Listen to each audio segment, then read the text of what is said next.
轻轻的，我将离开你，请将眼角的泪拭去。漫漫长夜里，未来日子里，亲爱的你别为我哭泣。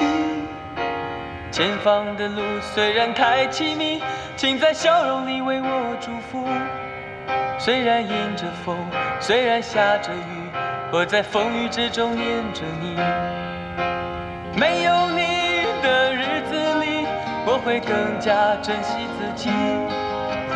没有我的岁月里，你要来大舅母家2个多月了，这里要什么有什么。金奶奶很和气，大舅母很周到，可不知为什么，心里头总是空落落的。不是在此时，不知在何时，我想大约会是在冬季。没有你的日子里，我会更加珍惜自己。没有我的岁月里，你要保重你自己。你问我何时归故里，我也轻声地问自己。不是在此时，不知在何时，我想大约会是在冬季。不是在此时，不知在何时，我想大约会是在冬季。你要将来好好学习啊，就跟哥哥姐姐一样，将来我们聪聪也考大学啊。冬季。那我先跟你讲啊。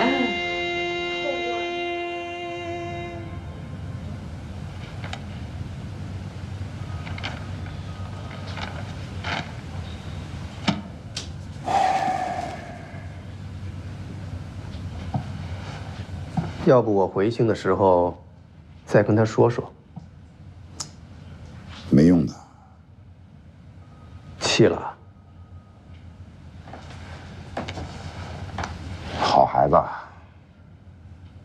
如果他不管不顾，放下那边到这边来，我反而会对他有点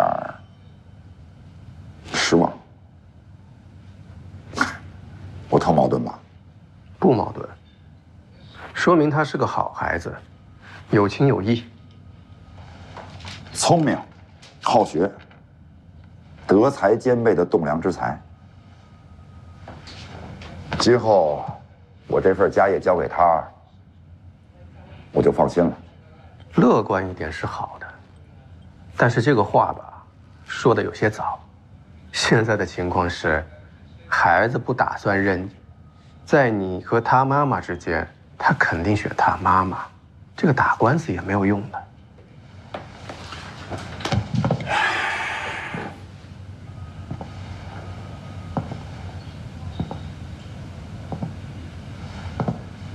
一定要2选1吗？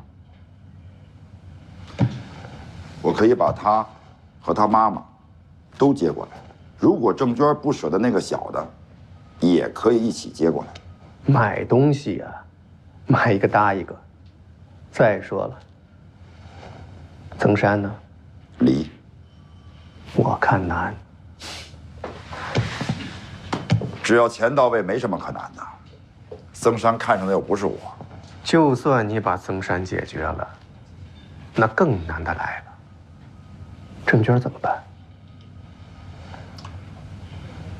郑娟什么都不懂，她听周炳坤的。周炳坤的事情，周秉义来解决。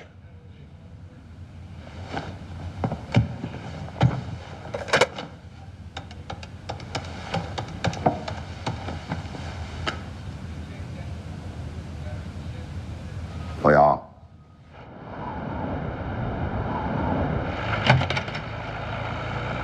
你说以前是1天的，现在是3天，是不是写？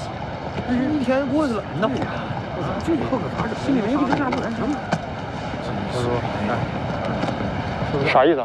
上次你揍那臭小子让我给你的，还让我替他给你赔礼道歉，差不多就行了。哎，停一下，检查一下，来把饭盒拿出来。这俩人又干上了啊！打开。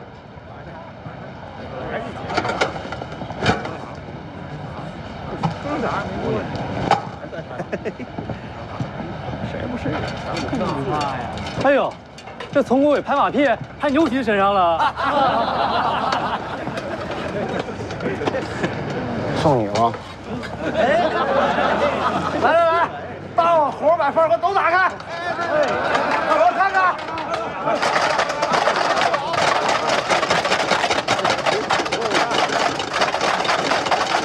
行了，行了，这回你满意了吧，杨师傅？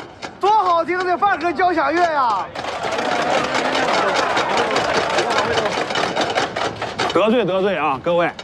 所谓在其位谋其政，你说我们是门卫，门卫为的不就是这个场？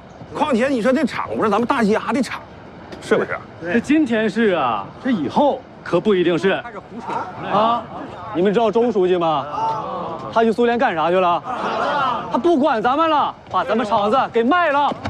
别在这胡说八道，了解情况吗？不知道别瞎说。走。你说这厂子以后能变成啥情况？咱这是国家的厂子。哎呀，是啊，他说的是真的吗？恰恰相反。那周书记去苏联干啥去了？为厂子联系业务去了。如果这事成了，咱们厂子就有救了。那如果要不成呢？不成，周书记跟别的领导也会想办法呀。这能想啥办法呀？那是领导的事儿，咱们干咱们的，只要上下一心，恪尽职守，没有干不成的事儿。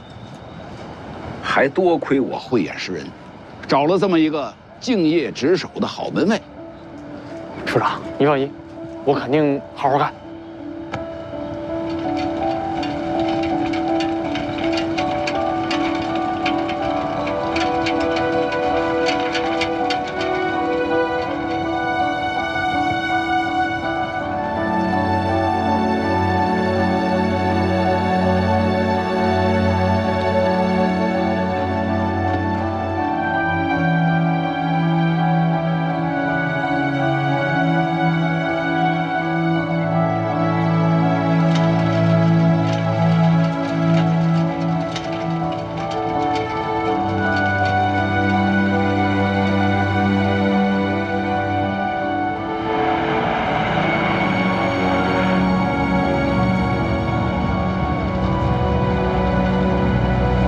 停车！国庆，哟，林哥，不，那个周书记，您这是什么时候回来的？昨天就来厂里了。常玉怀啊，让我谢谢炳坤，谢谢炳坤给他推荐了一个好门卫。您放心，我一定干好我自己的本职工作。昨天我这没来上班，咋样了？哦，今天厂里开大会，会上跟大伙儿说。没通知你吗？通知了，可这不是值班吗？就不知道什么事儿。哦，听广播，那门卫室没广播吗？有。行，那我先进去了。您忙，您忙。那个，周书记再见。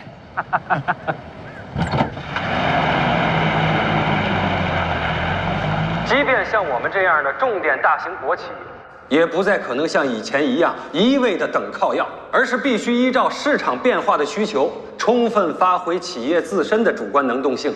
在谋生存中求发展。跟同志们汇报一下，这几个月我在苏联的工作，我买下了苏联军方的一艘退役巡洋舰，把它带了回来，现在就停在大连港。这艘舰呢，用的那可都是上好的钢材呀。我们把它拆开以后，把这些钢材重新回炉压成钢板。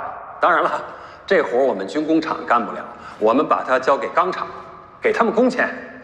钢板是我们的，我们卖，所得归我们。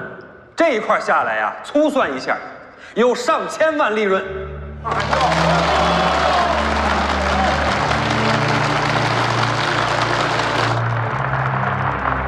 除了钢材这一块啊，这艘舰可以改装利用的零部件也有很多。在苏联的时候，我就请教了相关专家。回到了国内呢，又请国内的专家上舰进行了论证，因为他们比苏联专家更了解国内的情况，因而给出的结论也更乐观。简单说，干好了，跟刚才那一块有同等的利润。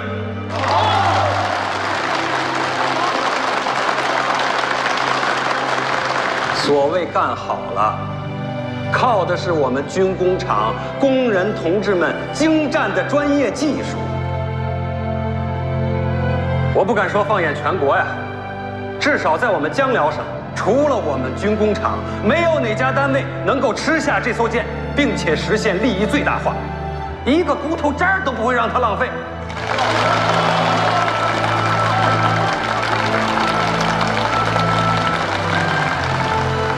这样啊，我们就有了2000万。买这艘舰花了多少钱呢？300万。但是有一点，想必大家伙都清楚，我们军工厂根本拿不出300万。这300万是国家给的低息贷款。谁说国家不管我们呀？该管的时候一定会管。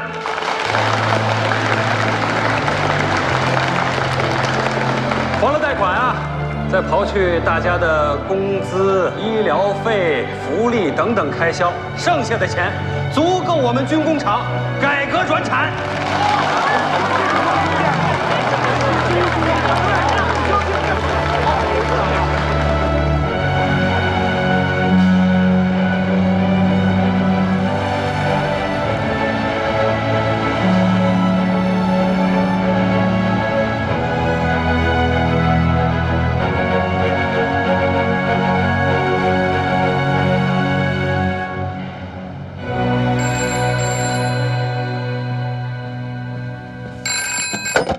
喂，哦，老姚啊，哎，秉义，就咱们这关系，这我就不跟你客气了啊，咱有话我就直说了。你记得以前你跟我说过一个叫骆世斌的吗？哎，这个人现在是事业做得特别大，正好我最近跟他谈一个合作，就提起来你这个军工厂的事儿了。他是特别有投资意向。好事啊！那当然了。老姚，你早就认识骆世斌了吧？你知道了？你怎么知道我认识骆世斌的？有些话呀，就不必说那么明显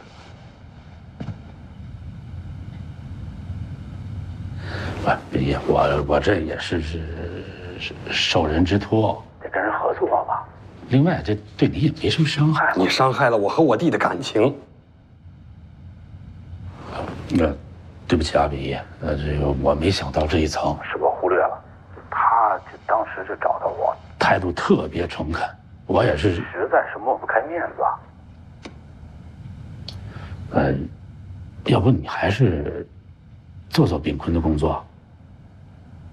请你转告骆老板，只是投资的话，我们非常欢迎，但如果非要附加这个条件，免谈。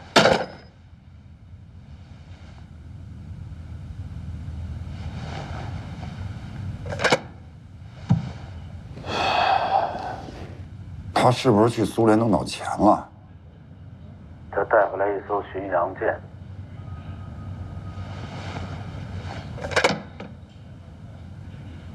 看来我晚了一步。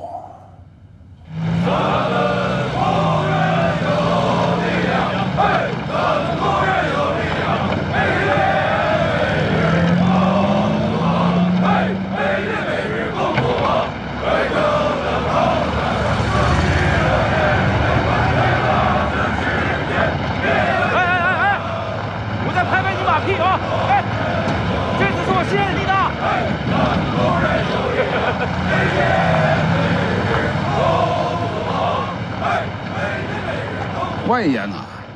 哟，常处长，顶上啊！哦。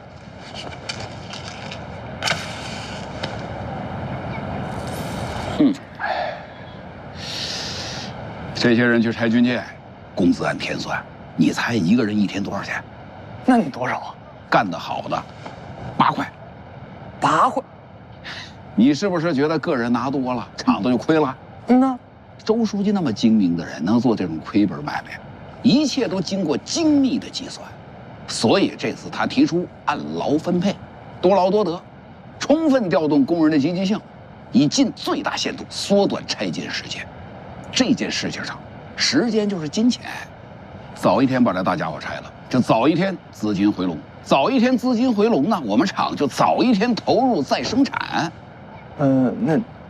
所以我说呀，一个领导对下面的作用啊，那是致命的，致命的好，或者是致命的坏。周书记能来我们厂啊，那是军工厂的福分。这倒是。杜师傅，这一次我可以负责任地告诉你，军工厂彻底有救了，将来只会更好，越来越好。外头人都羡慕我们，羡慕我们摊上了个好书记。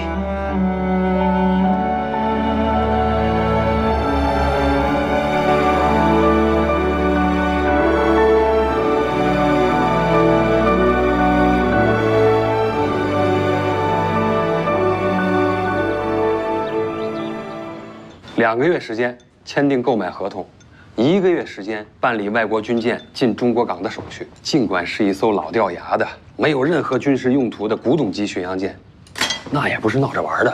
手续别提多复杂了，没有国内军方的疏通，想都别想。那段时间把我愁的整宿的睡不着啊。合同都签了，反悔吧得赔钱。巡洋舰要是进不了中国港，赔得更惨。实在没办法了。我就冒昧的呀，给明行政部长打了个电话。哦，明行政原先是军区的副政委，后来调到了武机部，现在退了，特别欣赏他。人家明部长啊，不到1个星期就给了我回话，办成了，真不知道该怎么感谢他。严格的说呀，我们俩几乎一点私交都没有。看见没妈，都是想干事儿的人。不用你在边上注视，秉义别光说，快吃，凉了胃吧。还是不太敢吃，吃点就疼，光疼还好，恶心，饿着点吧，让胃休息休息。光饿着能行吗？当然不行。你这什么态度啊？明知道不行，那你得想办法呀。胃病没法治。你的意思是没治呢？他现在胃黏膜广泛出血，少吃是对的。夏阿姨，炒点馒头干吧。哎，好的。到时候你就随身带着，饿了就随时吃一点。光吃馒头干能有营养啊？他现在是急性期，等转到慢性的就已经晚了。不是，你说你到底喝了多少酒，把自己胃喝成这样啊？哦，秉义，苏联那边的酒文化跟咱们一样吗？感觉不是文化方面的原因，是制度上的漏洞。公款吃喝盛行，客人呢只要被认为在喝酒上很实在、很真诚，不好办的事儿也好办了。国内这边啊，这种苗头也开始出现了。这可不行，这得抓。什么时候兴起这个了？我记得我们那时候没这样。妈，先别说那些没用的了。这怎么是没用的呀？我们现在说的是他的病，您说这些对他病有用吗？我告诉你啊，秉义，一，以后绝对不能再喝酒，你别打着工作的旗号。2，积极配合治疗。不是说治不了吗？我这不是没说完呢吗？我同学给我介绍了个老中医，擅长胃病。我跟人约了下星期2，下个周2你一定要请个假跟我过去一趟。我回来啦。今天放学怎么这么晚啊？今天老师留堂，讲考试的事儿。尖椒炒鸡蛋，这个我最爱吃了。哎，洗手。冬梅，我来吧。不用，夏阿姨，我来吧。这煎中药可是个功夫活。那行，那你慢点，别烫着啊。哎。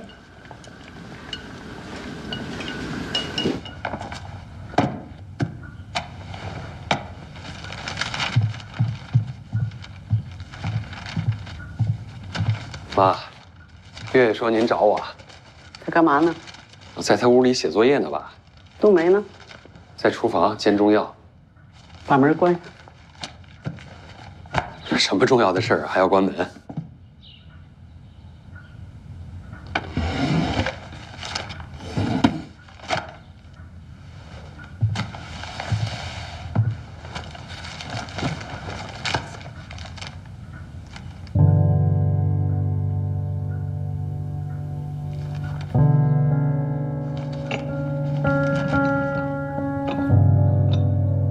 你说咱们这些记者也真是，一个正厅级的党委书记，单枪匹马的去苏联，玩命为军工厂买回一艘巡洋舰，这么大的事儿他不报道，他不感兴趣，却揪住他的私生活津津乐道，太无聊了。这事儿一定得问责，我去找省委宣传部。你看看清楚，这不是咱们省的报。我一个老战友看到了这个报，给我打电话，我让他把报纸给我寄过来，托他去了解一下这件事的源头。怎么样？是你先说呀，还是我先说呀？说什么？真的假的呀？这个奥利亚。奥利亚这个人是真的，没有他的帮忙啊，我这趟苏联之行可能会空手而归。一关一关的，一关比一关难，以至于有那么几天我都想放弃了，觉得这就是件不可能办成的事儿。急，加上喝了太多酒，胃里大出血，被送进了医院。奥利亚呀，就是我的主治医生，业务很棒，也很热爱他的工作。他看我只身一个人，病在异国他乡，怪可怜的。有一天呢，就给我送来了几本小说，让我读读小说放松一下，还跟我科普，说很多疾病都跟精神压力过大有直接关系，光靠医生药物没用。我呢，就听从了他的建议，静下心来读小说，反正也干不了别的事儿，索性想也不想。哎，身体啊，果然就好转了。有一天他下班过来取书，我们就聊起来了，从医学聊到文学，从文学聊到哲学，聊到人生，很愉快。当他知道我的困难以后呢，就带我去见了他的外公。他的外公啊，在军队当中威望很高。之前我只跟你们说了苏联巡洋舰进中国港的难度，反过头来啊，让那艘舰离开苏联一样难，更难，因为涉及到可能会泄露军事机密。其实那艘老古董啊，早已经批给地区文联做爱国主义教育用了，可是呢，一直停泊在军港里。但真要把它开出来，开往中国，需要方方面面的批文，少了哪方的签字或者公章，买卖都做不成。最后一关，在海军方面卡了壳。有个舰队司令听说了这事儿，扬言要告到苏共中央。他认为啊，低价卖掉退役军舰荒唐。最终的结果是，奥利亚的外公出面，为我解决过了最后也是最难的一关。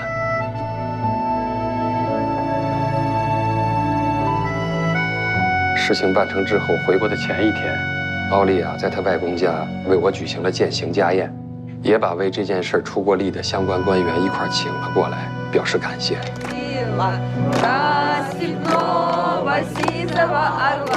跟你践行，为什么非要在奥利亚的外公家？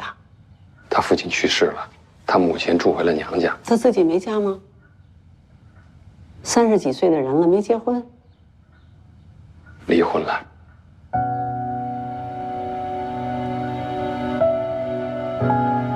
是不是？要是没有这份报道，你就永远不会提他了。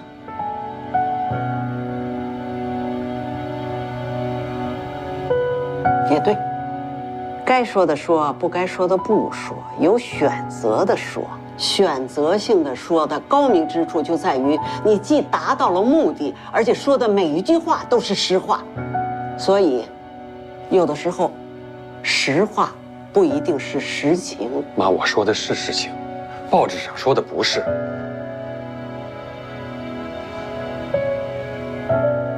你对奥利亚动没动过真情？她年轻漂亮，又能干，她又愿意帮你，而且她也能够帮你。你不是圣人，你是人，你也是个男人。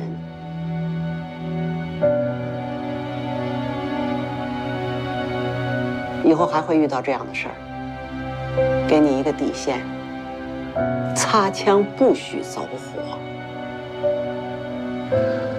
我保证。还记得那个盛部长吗？明白，引以为戒。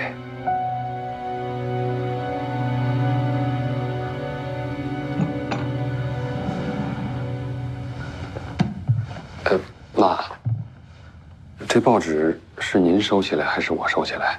冬梅看见了不好。但凡报纸发行了，就不会是1份2份，他要从别的地方知道更不好。你想不想知道消息的来源呀？那天在奥利亚外公家为你饯行的官员，他们有的人后来来中国访问，去了咱们很多省市。我们的这些老大哥不甘寂寞，走到哪儿都愿意接受记者的采访，不论大报小报，都希望自己的名字能够登在上面，而且每次采访都知无不言，言无不尽。最后说来说去没得说了，就把你这个事儿给说出来了。这些报纸记者也真是，拥抱亲吻是国外的一种礼节，我们是入乡随俗。谢谢妈。奥利亚还会给你来信，你一定要回。人家费劲巴拉的帮你揽了那么大一个工程，你为了这个事儿你就不理人家，显得中国人太小气，显得中国男人太势利了，用人朝前不用人朝后。但是你和他的通信能不能让我过目？哦，俄文，你把它翻译了以后给我过目。如果是一般的老百姓，我不会提出这种要求，但你是党的干部，党的高级干部，你处处要谨慎小心，要懂得政治。这个事情现在已经登出来了，一旦有人将来用这个事情来整你，我了解情况才能帮到你啊。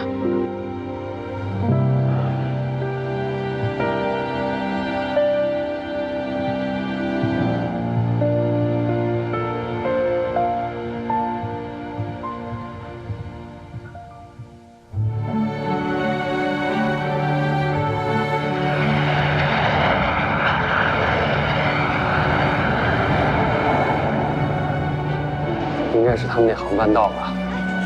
他们不会来晚了吧？哎，不会，这不刚出来吗？人。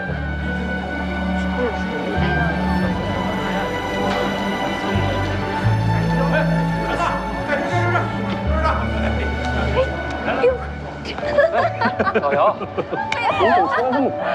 我们从那个口出来了。冬梅姐，我们在这儿傻等着。我们走错口了。不，一样。来，冬梅姐，你怎么一点都没变呀？你也没变呀！你看看，你都生完孩子了，还这么苗条。什么呀？全在这儿，肉全在这儿。哎呀，哎呀！哎，魏红，哎，周干事，哎呀，周董，哎，注意影响啊，注意影响。好久不见，周书记。小董啊，一直想约着你们两口子去兵团看看，但给他打多少次电话，他总是忙。这是活干完了，他才肯休息休息。而且这次不是我劝，我跟你说，这次都成不了。毛主席说得好，身体是革命的本钱。小同志，你这未来之路还是很长的。哎，这快到饭点了，咱先找地儿吃饭。对，吃饭去吧。我们对兵团呢是归心似箭啊，一刻都不能等了。咱们现在就出发去兵团，啊，听你的啊，走，走吧。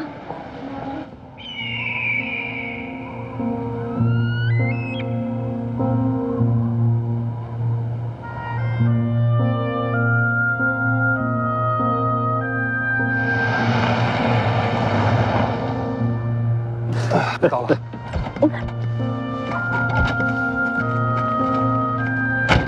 哎呦，变样了啊！哦，那不是咱们那牛棚吗？快，咱们这宿舍不知道还能不能进去啊？快去看看去。来这边看看。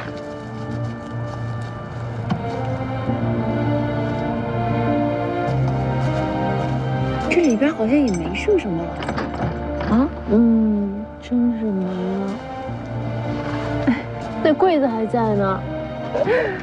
哎，这小木说，这不是胡玉霞？想起来了吗？哎呀，对，这梳子。哎，这不是我的那个缸子吗？你有印象吗？还是陶静书送给我的。他走的时候送了我一个新的缸子。后来我送给谁了呢？陶静书去哪儿了呀？我听说他后来去法国了。那还行。那阵子呀，吉春知情办收到的返程申请表，足足装了5麻袋0一箱啊。最后一个走的，当时已经做到副局级了，家在上海，为了回老家啥都不要了，现在还在上海当工人。不管将来怎么评价那段历史，说我个人的感受啊，无比怀念。你怀念的是青春。把黑土地变成大粮仓，我们是出过力的。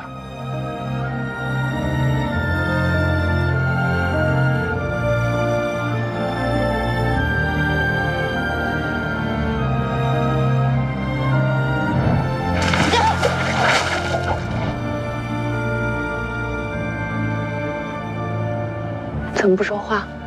你们也没说。我在缅怀。你也在缅怀吧？缅怀我们本来应该有的那个孩子。冬梅，对不起了，周秉义同志。瞎说什么？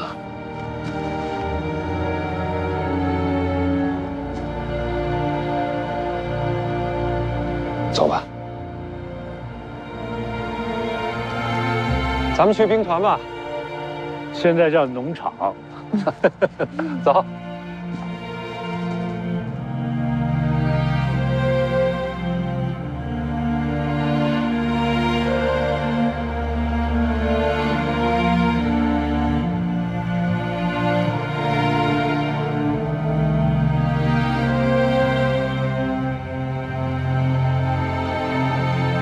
冬梅姐，现在我们俩呀，都各睡各屋。那会儿还在这儿的时候，别说分房睡，分床分被窝都不行。现在好了，精神夫妻，哦不，在册夫妻，也正常，岁数大了嘛。我问过他，半开玩笑不开玩笑的问，人家根本就不理，问烦了就说没意思，像僵尸。人家把话都说到这份上了，我要再不明白，那就真成白痴了。老姚外头有人了，不止一个。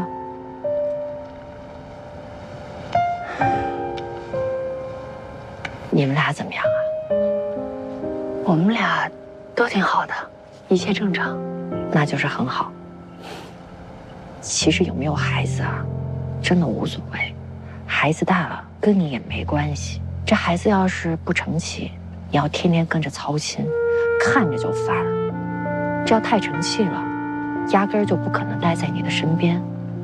这日子啊，到最后还是两口子过。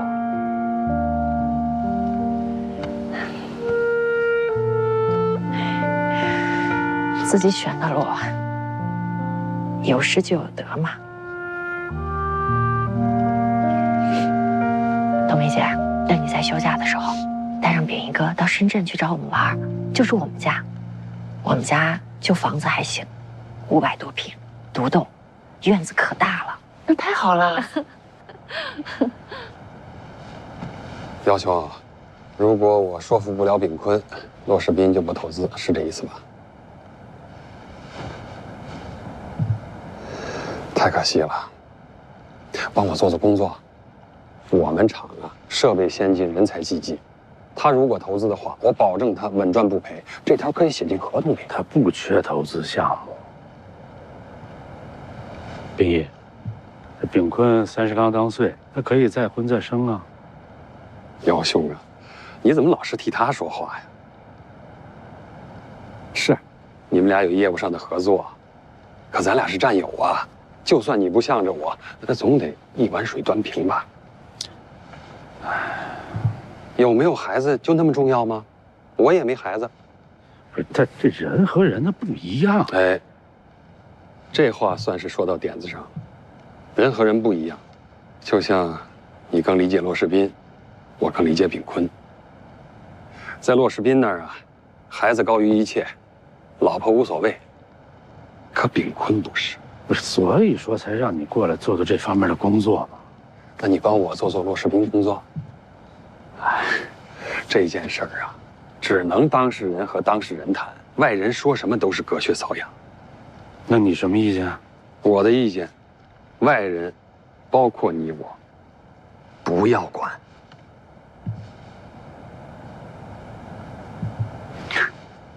明白了，我跟骆世斌说。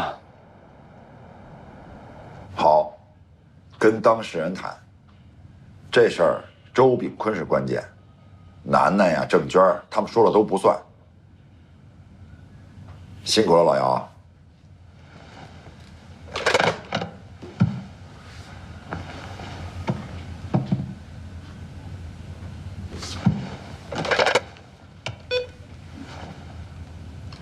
给我订一张去吉顺的机票，越快越好。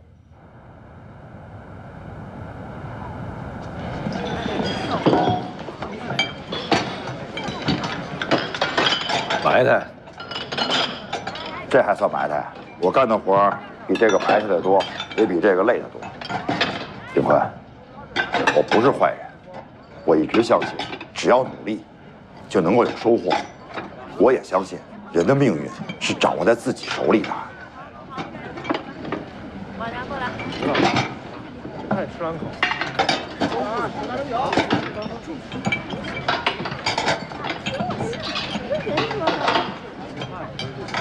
我是犯过错，但是老天已经惩罚过我了。你也是个男人，你觉得老天对我的惩罚还不够重吗？这事儿你从前不跟郑娟聊过吗？我跟她聊的只是把楠楠带走。那你现在啥意思吧？楠楠离不开郑娟，如果郑娟愿意，我愿意把他们娘俩全都接走。那你把我也带走呗？对于现在的你来说，跟我走也是一个很好的选择。我出去。滚蛋！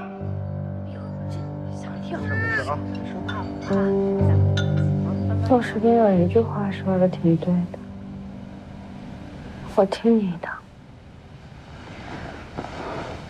他媳妇是不是也听他的？是吧？听和听还不一样呢。他媳妇听他的是因为喜欢钱，我听你的是因为喜欢你。说我上辈子积啥德了？娶上你娘的傻媳妇儿。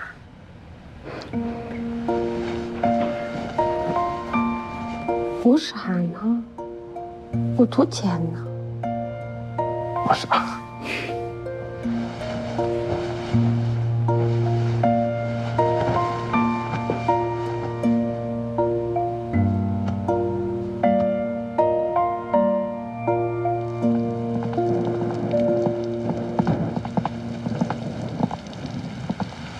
告诉郑娟，我会通过法律手段要回属于我的权利。我请最好的律师，无论花多少钱，让他在家等法院的传票。啥意思啊？你要打官司啊？是的。你忘了你以前是强奸犯吗？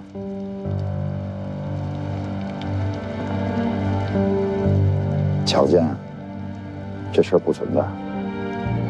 陈年往事了，谁记得清？我记得事实是，她那个丈夫，啊，男人，她那个男人，只是名义上，我去他家玩，你曾弄断了我一个美国。他趁机勾引我。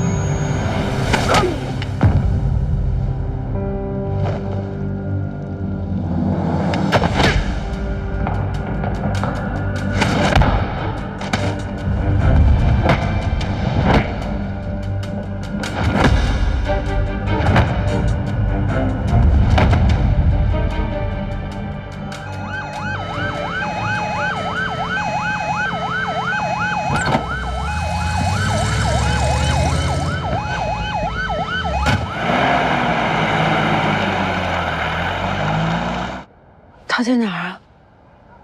我能去看看他吗？不让看。那秉坤会怎么样？这被害人呢，肋骨骨折，脑震荡，多处软骨质挫伤，够判刑的了。判刑？不行啊，小龚叔叔，您得救救他。不是娟儿啊，这事儿都闹这份上了，他已经构成故意伤害了，就算是秉坤他哥出面呀，也不好使。那除非呢，这被害人不予追究。